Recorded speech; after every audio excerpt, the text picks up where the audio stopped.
오늘 우리가 살펴볼 이사야 44장은요, 정말 거대한 질문 하나를 던집니다. 진짜 신은 누구인가? 스스로 존재하는 신인가? 아니면 우리 손으로 만들어낸 신들인가? 이 고대의 논쟁 속으로 한번 들어가 보시죠. 자, 이야기는 크게 네 단계로 흘러가는데요. 처음엔 아주 따뜻한 축복의 약속으로 시작해요. 그러다가 갑자기 분위기가 바뀌면서 인간이 만든 신들이 얼마나 허무한지를 보여주죠. 그리고 나서 진짜 신의 권능이 선포되고 마지막에는 정말 깜짝 놀랄 만한 예언으로 구원이 약속됩니다. 자, 그럼 시작해 볼까요? 모든 논쟁에 앞서서 이야기는 여기서부터 시작합니다. 바로 위로의 메시지인데요. 어떤 비판을 하기 전에 먼저 하나님의 백성에게 따뜻한 확신과 약속을 먼저 주는 거죠. 여기 보면 하나님이 자기 백성을 아주 특별한 이름으로 불러요. 바로 여수룬인데요. 이 이름을 부르면서 두려워하지 말라고 아주 강력하게 말씀하시죠. 아니 그럼 이 여수룬이 대체 무슨 뜻일까요? 이게 바로 의로운 자라는 의미거든요. 하나님이 선택한 올곧은 사람들. 그러니까 이건 그냥 이름이 아니라 너희는 이런 존재야 하고 정체성을 선언해 주는 거나 마찬가지예요. 그리고 이 약속이 그냥 말로만 끝나는 게 아니에요. 비유가 정말 멋진데 목마르고 쩍쩍 갈라진 땅에 물을 붓는 것처럼 그들의 후손에게 성령을 부어주겠다고 하거든요.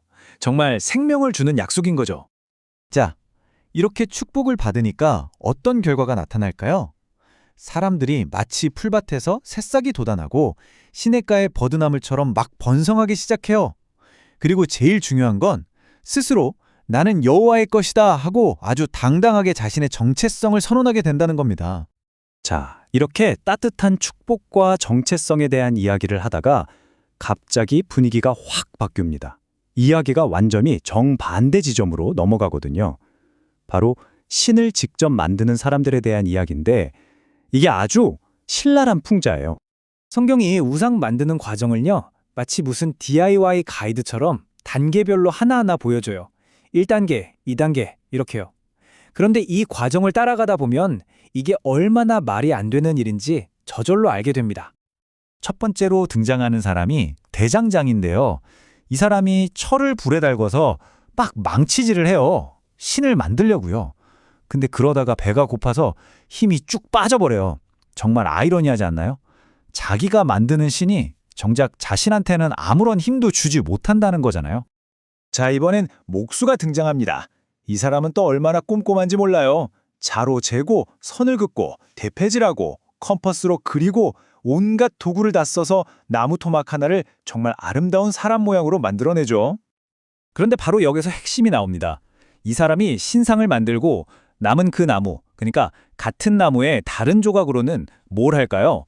그냥 땔감으로 써요. 불 피워서 몸을 따뜻하게 하거나 빵 굽고 고기 굽는 데 쓴다는 거죠. 그러고 나서 그 나무의 나머지 부분으로 만든 신상 앞에 엎드려서 절을 해요. 당신은 나의 신입니다. 나를 구원해 주세요 하고 기도를 하는 거예요. 바로 그 땔감으로 쓰던 나무 토막한테 말이죠. 정말 기가 막힌 상황 아닌가요? 자, 한번 보세요. 똑같은 나무 토막 하나가 반은 땔감이 되고 반은 신이 됩니다. 이게 말이 된다고 생각하세요? 한쪽은 불쏘시개고 다른 한쪽은 기도의 대상이라니. 이 비교를 통해 우상숭배가 가진 근본적인 모순을 그냥 정면으로 보여주는 겁니다. 그래서 성경은 이런 행동을 뭐라고 표현하냐면 죄를 먹는 것 같다고 말해요. 정말 강렬한 비유죠? 생각해보세요. 죄를 먹으면 배가 부르나요? 아니잖아요. 아무런 영양분도 생명력도 없는 헛된 것에 의지하면서 자기 영혼을 구원하지 못하는 모습을 꼬집는 겁니다.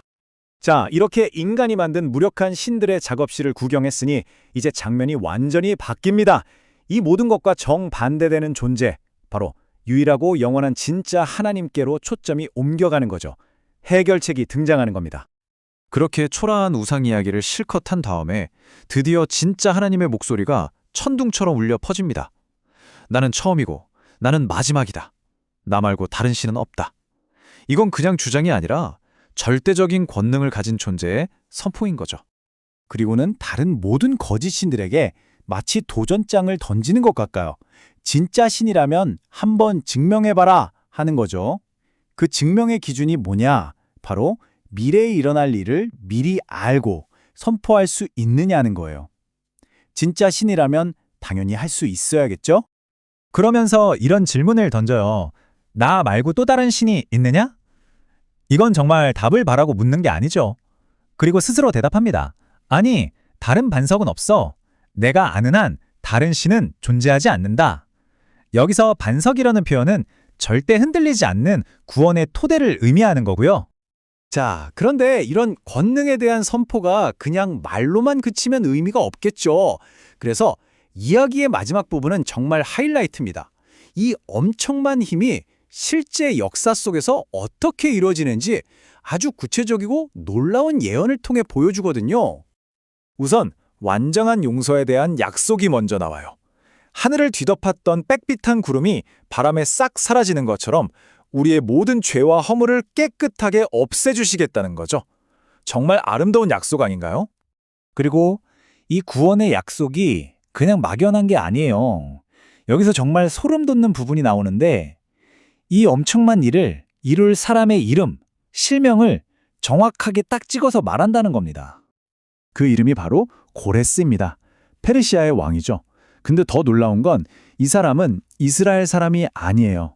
이방인 왕인데도 불구하고 하나님이 그를 나의 목자라고 부르면서 자기 백성을 해방시키고 무너진 예루살렘 성전을 다시 짓게 할 거라고 지목하신 거죠. 자, 그런데 이 모든 이야기의 정점은 바로 시간에 있습니다. 이 예언이 기록된 시점이 고레스라는 왕이 태어나기도 거의 200년 전이라는 거예요. 200년입니다, 여러분. 이건 그냥 미래를 예측하는 수준이 아니죠. 이건 역사를 계획하고 움직이는 힘이 있다는 걸 보여주는 명백한 증거라고 할 수밖에 없어요. 이쯤 되면 우리는 이런 질문을 던질 수밖에 없습니다. 어떤 일이 일어나기 수백 년 전에 이미 그 모든 계획이 세워져 있었다는 것, 이게 과연 무엇을 의미하는 걸까요? 이건 우리가 역사를 어떻게 바라봐야 하는지, 그리고 보이지 않는 거대한 섭리에 대해 다시 한번 깊이 생각하게 만드는 질문입니다.